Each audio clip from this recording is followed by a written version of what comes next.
guys, how are you doing today? So today we're going to be talking about the structure of the earth, okay? And we are going to be talking about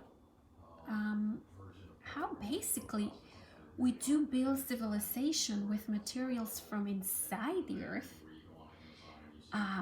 Where does gold form? What happens inside a volcano? How the diamonds are buried 200 kilometers below the Earth's surface. There are giant tornadoes of liquid iron inside. So many other things that we have no idea that are happening beneath our feet. So many times we think about space and what's going on above, but sometimes we also have to think about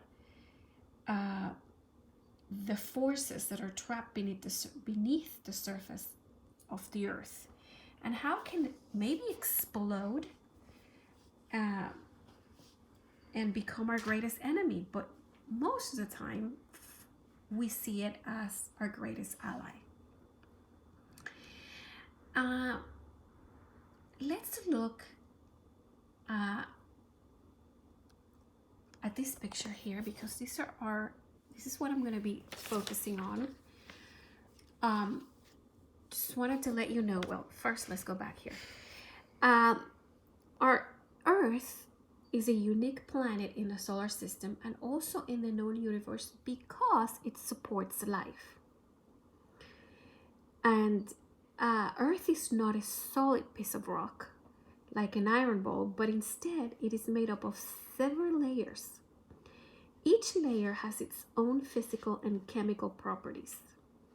Each layer plays an important part to make the Earth look like the way we know it.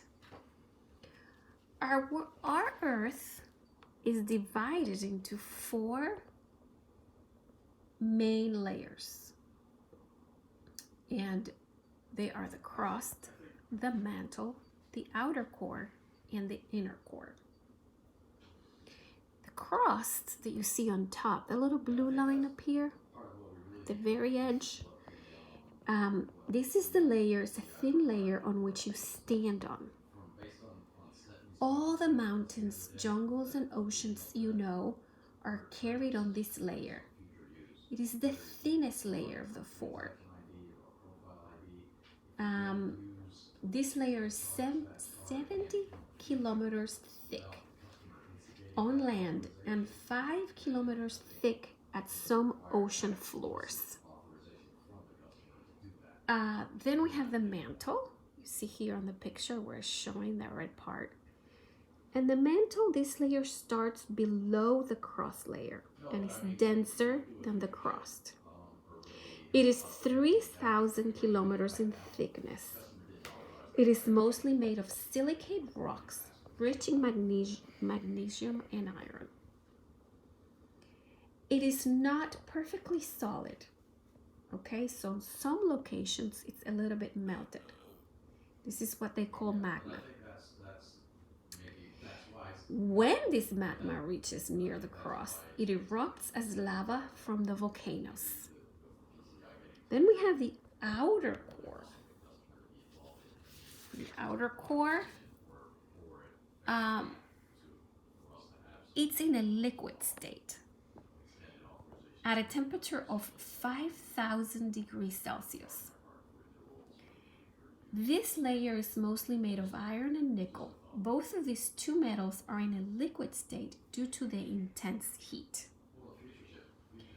And then we have our inner core, very center here, okay? And this is the hottest layer of the Earth, reaching a temperature of 7,000 degrees Celsius, much hotter than the surface of the sun. It is also composed of iron and nickel metal, but this layer is in the solid state. Despite the fact that it is the hottest part of the Earth, this is because the inner core is under tremendous pressure due to the weight of the other layers. And tomorrow we'll talk a little bit more about each layer in particular. We'll we'll focus on the crust. Okay, guys? I'll see you tomorrow.